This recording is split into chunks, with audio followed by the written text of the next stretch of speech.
Hello everyone and welcome to Nina Williams In Depth. I'm a friendly tree and today we're going to be talking about Nina's while standing one, commonly known as her fluttering butterfly or butterfly loops. Alright, so let's just make sure we get all the settings correct first. So we've got the AI set to stand, guard all and wake up backward. Restart settings are all okay. We're going to put command history on, we'll show player attack information, we'll show hit properties, recovery information, and we'll show detailed frame data from the player.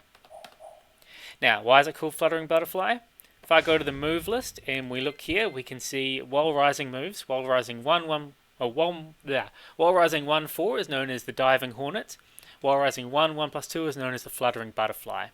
So these both come from the while rising 1 move, which is what people often refer to as the butterfly loops. But the move, of course, comes from while rising 1+2, which is the whole string. I should point out that while it's written as while rising in the game, I'm going to be referring to it as while standing, and many people will call it while standing as well, because the WR notation is often used for while running, such as a forward input. So as to not get confused with writing, we do WS instead of WR for moves that come from crouch. Alright, so let's have a little bit of a look. The move itself, as I said, it's while rising or while standing. So you have to be crouching, you let go of neutral. As you let go of the neutral button, you press 1. So that's on its own. The 1-4, that's the diving hornet. The 1+2 is the fluttering butterfly. And that's what they look like. So the first hit itself does 17 damage. We can see from the frame data it's 13 frames startup, so that's the fastest it can possibly come out is 13 frames. It says 13 to 14 there, which means it's got 2 active frames that it can make contact with the opponents. On hit, it's +5. On block, it's +6. Sorry, on block, it's -6. If you look at the ranges, at about 2.7, it's going to whiff. 2.4, it's going to whiff. Up forward a little bit. About here is where it's going to hit. Oh, no. So about 2.2 or 2.15. There you go. So I'd say about 2.15 is the safe zone to say it's in range to hit, okay? So that's the range of it. I should also point out it does track a little bit. So if we were to set the AI, let's say we'll go guard all, sidestep left, at -5, it's going to catch sidestep left and sidestep right. Well, we'll stick with things here. If maybe if we let it hit. At +6, it's going to catch.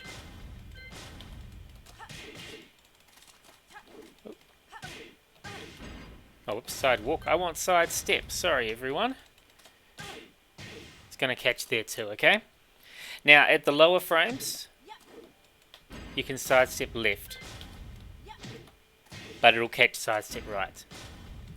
The most important situation, I think, to know about this would be down 2. So, we've got them on sidestep left. Down 2, they can sidestep left. They cannot sidestep right. So, because that's a common move we use that leaves us in crouching. However, Nina's weak side is generally sidestep right, or more, it's her left, so the opponent's sidestepping right. So this is a good move to use in general when they're thinking, oh, Nina's linear, oh, I can step her. Oh, hold on, you've got this great move that tracks. You've also got other homing moves, of course, but this is a good option to use in neutral for that reason. We'll go, well, guard all, stand, guard all, yep. Okay, let's talk a little bit more about the extensions, okay? So, while standing 1 on its own, like I said, does 17 damage.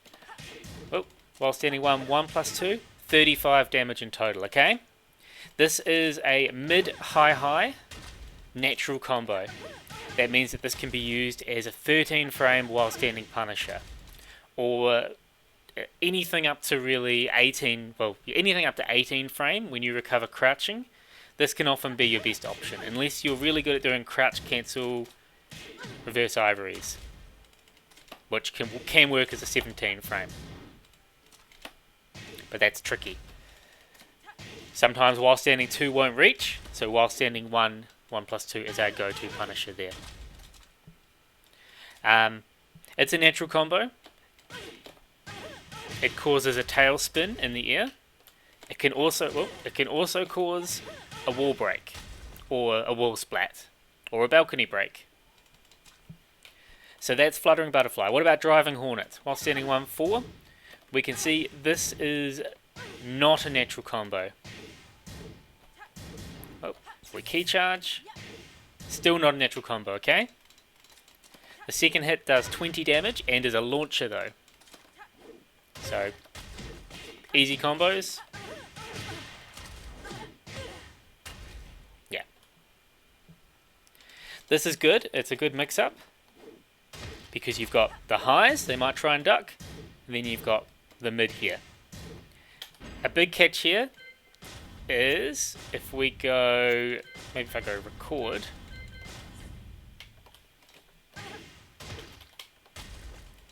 this has a big gap, okay? A 19 frame trade. So that means anything under 19 frames will interrupt.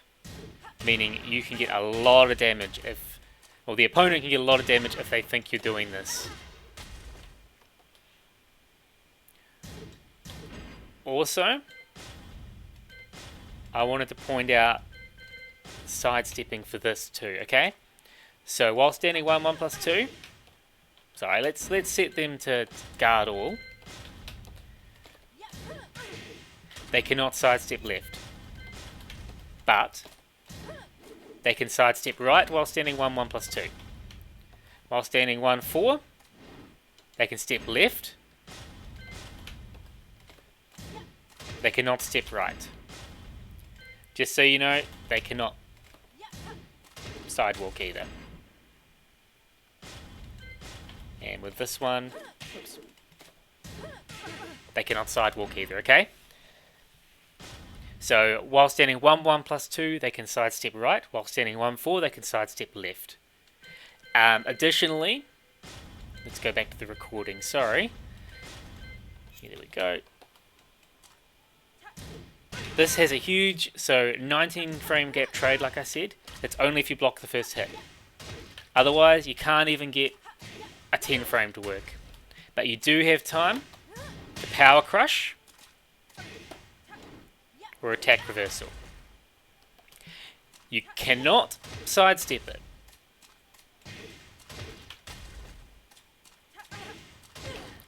You also cannot use things like Nina's back 1 to evade it. So on hit, that becomes a good mix-up. That's just showing that as a 13 frame punish, sometimes it's a valid option to do while standing 1-4, because the while standing 1 into the 4, they have to either power crush or reversal. Of course, if they can power crush, that means they can also do things like rage arts. Remember that, okay? Okay, so for inputs, I wanted to show you all how I do things with the stick, okay? So before we talked about while standing 1 being from crouching, letting go, and doing a 1. That's how you do it from a crouching position. But of course, if you're going to be using it in combos, trying to duck and get it is very difficult. If someone could do that, man, I'd love that. I mean, it sounds like it's a tool-assisted sort of thing, doesn't it?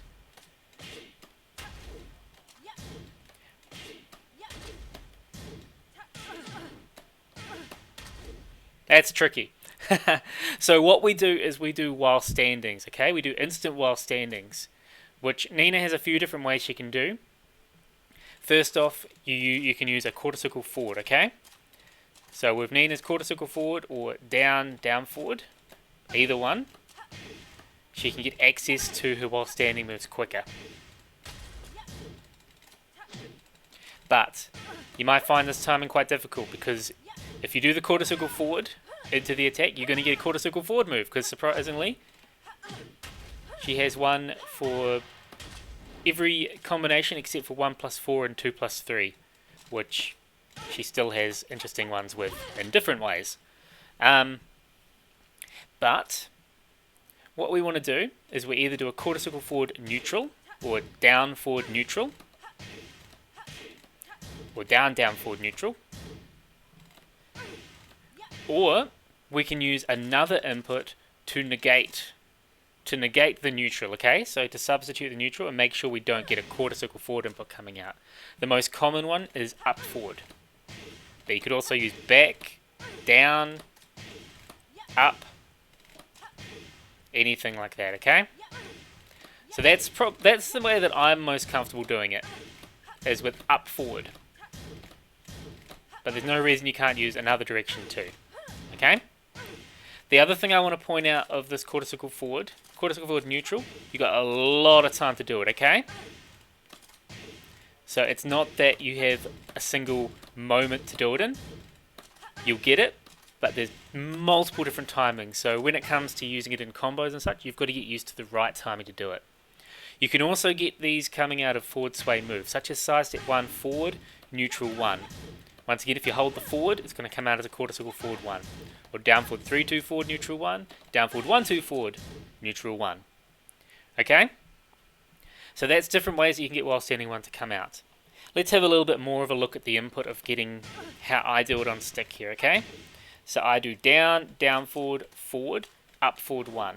I push down with my fingers, slide with this part of my hand here, and then push up with that part of my hand as well.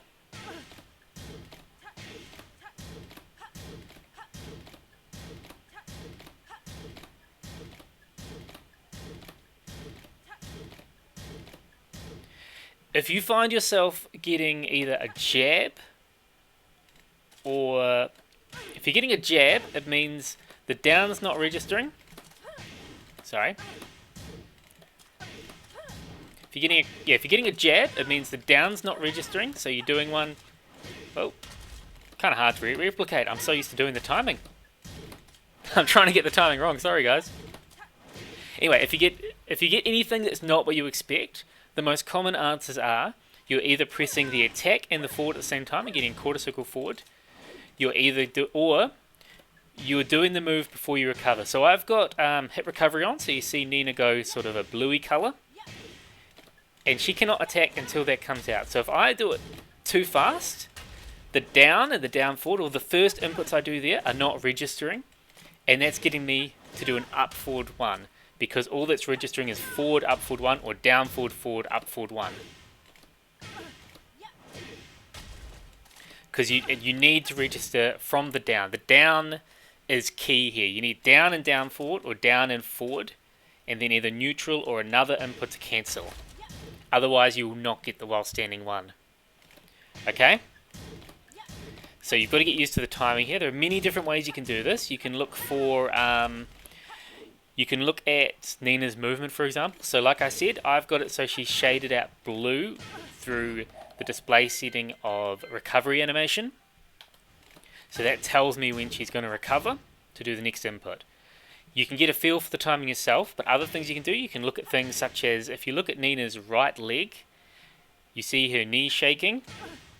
Look at how, as I finish it, her knee starts going from pointing outward to pointing inward again, as the color changes. So that's a good little indicator to tell you when you can do it. You can also just look at the positioning of her feet in general, or you can look at her hands. As she finishes the sort of the dab motion, you can start it again.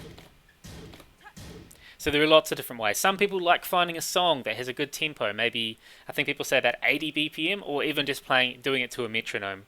It's a good thing to practice and do quite often, because you don't want to be getting into a match losing all your damage from doing that. Okay, that's that side. The other side, the input has to be a little bit different as well, okay? So it's the same concept. I'm doing the quarter circle forward, up forward, or quarter circle forward something. Or you can do the quarter circle forward neutral. Exact same concept there, okay? But this time you got to use your thumb if you're playing on stick. So I push down and then push with my thumb to forward. So down, push to get the down, down, forward, forward. Then I push up again with my thumb.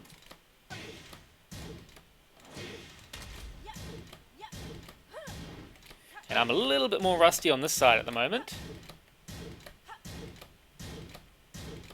And you can see the same movement on your knee. So despite the side, you can still see her knee movement. You've still got different ways you can tell when to do it, okay? Alright, let's very quickly do a bit of a switcheroo for you. There's some Aussie lingo for you guys.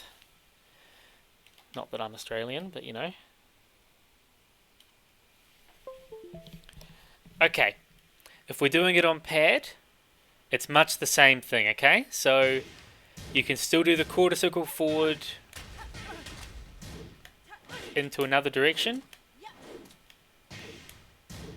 You've still got to make sure you don't hold the forward as you do it. I prefer the quarter circle forward neutral method when I'm playing on pad. And I think most people do as well. And it's the same thing, you can look for the movements on Nina, the recovery time, just to make sure that you're not doing it too early, because if you do it too early and the down doesn't register, that's when a jab will come out.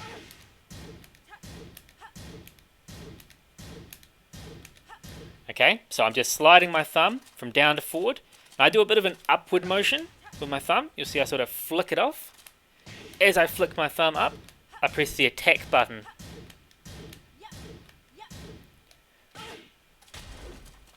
On this side, it's the exact same thing, okay? I do it exactly the same.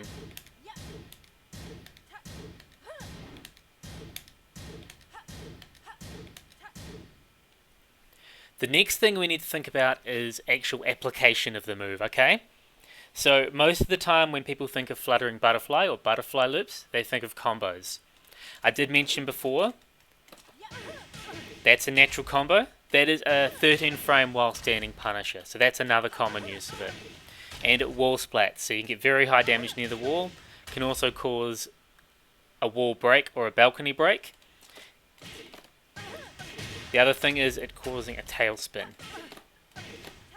While standing one in itself, if we're doing the instant while standing one we just went through how to do, you can loop it in combos, so that's the butterfly loops.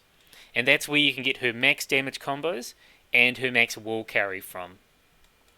So that's probably the main application. And I just want people to understand how to apply this. So if I, for example, if I just launch and try and do it, it won't work. I go here, you'll see I can. So what's the difference here? The thing is, back 1 plus 4 actually puts you slightly off axis. So hold on, if we go, hopefully this will display. If you look at my positioning to Nina there, you can see that I am actually Nina is standing to the right of the grounded Nina, isn't she? Opposed to if I do here, I'm just directly in front. Now, this is why we can link them here. It's because Nina is slightly to the right. If you want to do this, you need to be slightly to the right. If I go to the left here, I can't link them. If I'm straight, I can't link them. So we need to find a way from our combos to get to the right side to be able to link these. And that's very important. As you can see, it's not possible otherwise. So how can we do that? First off, we could try using launches that set us to the right, such as back 1 plus 4, side step right plus 2, counter hit forward 3, side step right 4, and even side step 1 plus 2. These all can put you to the right and allow you to do butterfly links straight away. But you've got other launches that you can't, and you think, you know, how can I do it off down forward 2? Well, we looked at that positioning there, and you can see I'm directly right in front, but we can use moves during the combo to help realign us too. probably one of the key moves that you should be aware of realigning is up forward 4. So it's minimal, but can you see I'm a little bit to the side now? So here, we're right there, right straight on. Now, we're a little bit to the side. So that's where you can do things like, oh, it's only a tiny bit. The further you go, the easier it is. So what we can do there, up forward 4 sends us slightly to the right. Up forward 4, micro side step, down forward 1 is very common and allowing you to do more, okay? So you can see there I'm quite a bit to the right now, aren't I? Alright, so that's one option we have. Another common one is what we call the Jap combo, and that's where you use things like down forward 3 to side step cancel into side step 1. From side step 1 we can either forward sway and do the while standing 1 like I talked about before, or you can back sway up forward 4, putting you even further off axis. So for example,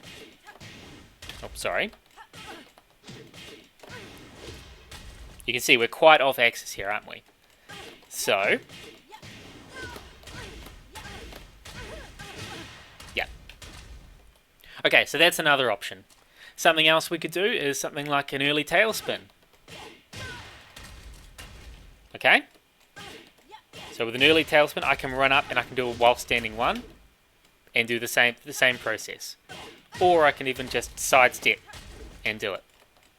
Let's actually prove that works to you. Wow, come on. It does, I swear everybody. Yeah, you get the idea. So those are different ways we can be off axis to use it in a combo for wall carry and damage. But you've got to make sure that you're off axis to the right to do it, okay? So what other application do we have? Obviously we can use it as a tailspin, and it's a very common tailspin. As well as a tailspin, we can use it post-tailspin as wall carry. To get into the wall and do damage at the wall, of course. Or just to push them closer to the wall. If we're not near the wall, there are still options here. So let's start just while standing 1. We're kept pretty close to them, okay?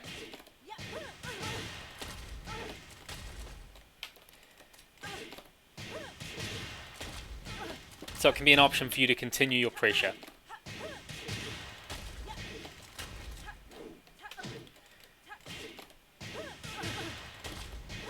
Oops, sorry.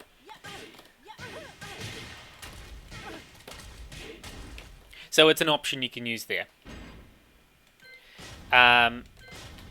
You can use that exact same thing for a relaunch. Please note you cannot tailspin again in that situation, so it's not going to be an infinite unless they do nothing the whole time, in which case you could do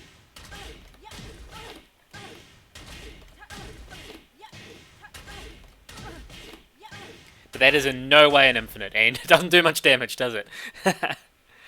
Okay, what else can we do? So while standing 1, you can end with Oki. If they tick. Oh, I thought that worked. Hold on. I think you do a dash. So, yeah. You can dash and catch them if they tick with throws, for example. Oh, sorry.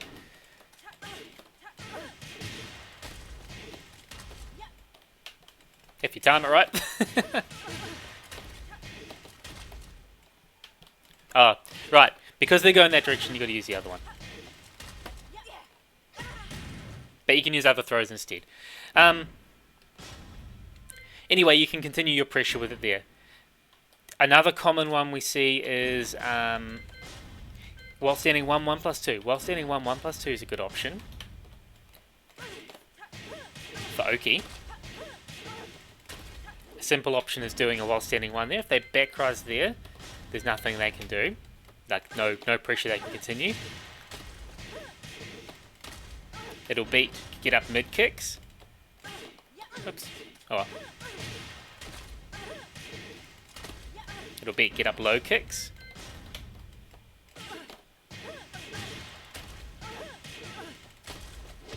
Oh. Ignore that. That didn't happen. It's because I'm doing it too early. Do a triple dash. Oh my god, do a triple dash and then do the actual move, and then you'll see what I mean. It can relaunch. Once again, mind you, not an infinite. Nah, I think you get the idea there. The other thing, oh right, I forgot. The other thing about just doing instant while standing 1 is the cross-up Oki. So if we're tech rolling left, for example, you can use this for Oki. Oh. Oh, come on. There we go. To cross up. And if they tech right, you can use it to get the cheeky wipe the floor. That leaves you back turned and gives you different options. Alright. So that's how you can use it Oki wise. I also mentioned before about using it for neutral. So because it sidesteps right, it's a good option to use for neutral. You can use it just for pressure anyway, because it leaves you at +5, okay?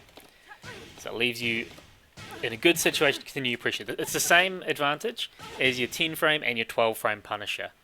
So as a neutral tool that covers her weak direction, I think that's pretty good. Oh, I know what I forgot to talk about. What about the while standing 1-4? While standing 1-4 causes floor break and bound. With a bound, if they don't do a quick back rise, or back quick roll, sorry, you get a guaranteed hit.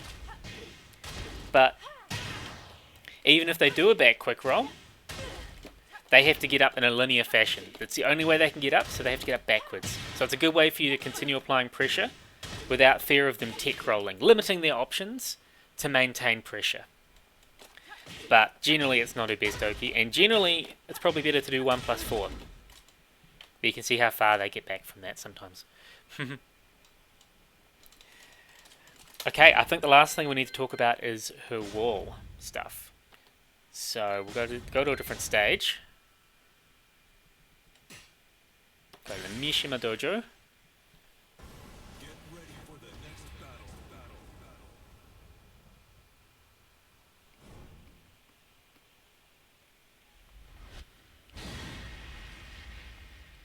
So with regards to the wall, it can be used in a couple of different situations. So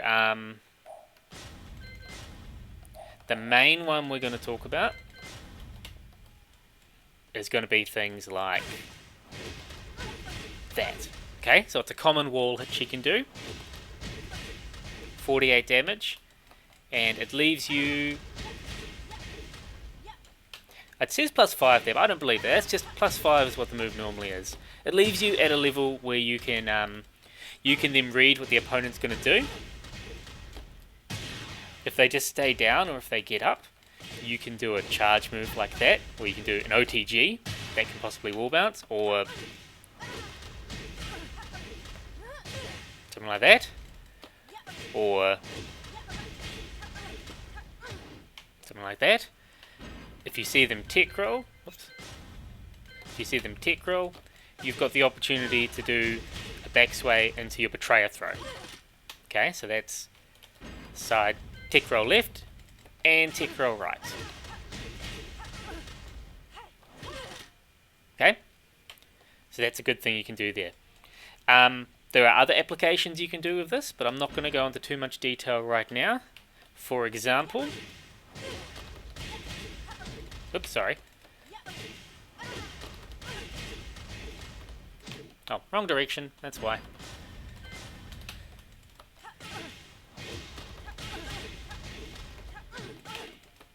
Bit too slow. Bit too fast.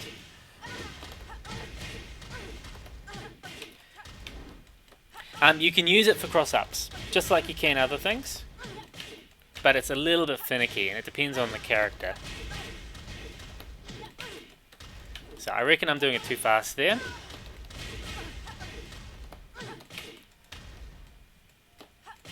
Yeah, anyway. It won't work if you're straight on. That was the point I was trying to give, where you have to go to the side a bit. But I'm clearly failing at that. There we go. See? So you can use it for cross-ups as well. And just lots of different situations. And you can also use it... Oh. Ah. Key charge. You can also get a ton of damage with wall splats and resplats from it.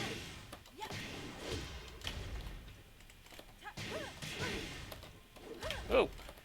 As long as you're consistent with what you do.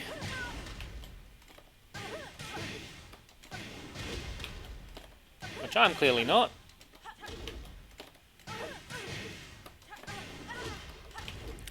That's what I wanted. You get the gist anyway, don't you? Someone must. Someone must know what I'm talking about. No.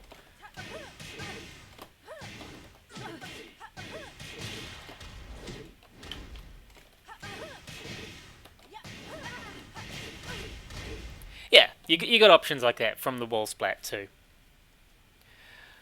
Okay, I think that's everything we're going to go through with regards to the while standing one and the butterfly loops and the fluttering butterfly.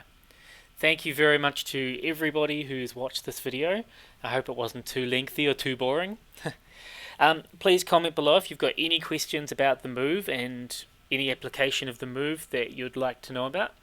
Or if you've got any ideas yourself. There's plenty of things that I haven't included in this video and I'd love to hear them. Also, if there's anything else you'd like me to go through in the Nina Williams in-depth series, please comment below and let me know. Alright, thank you very much everyone. Please like and subscribe, and I'll see you again soon.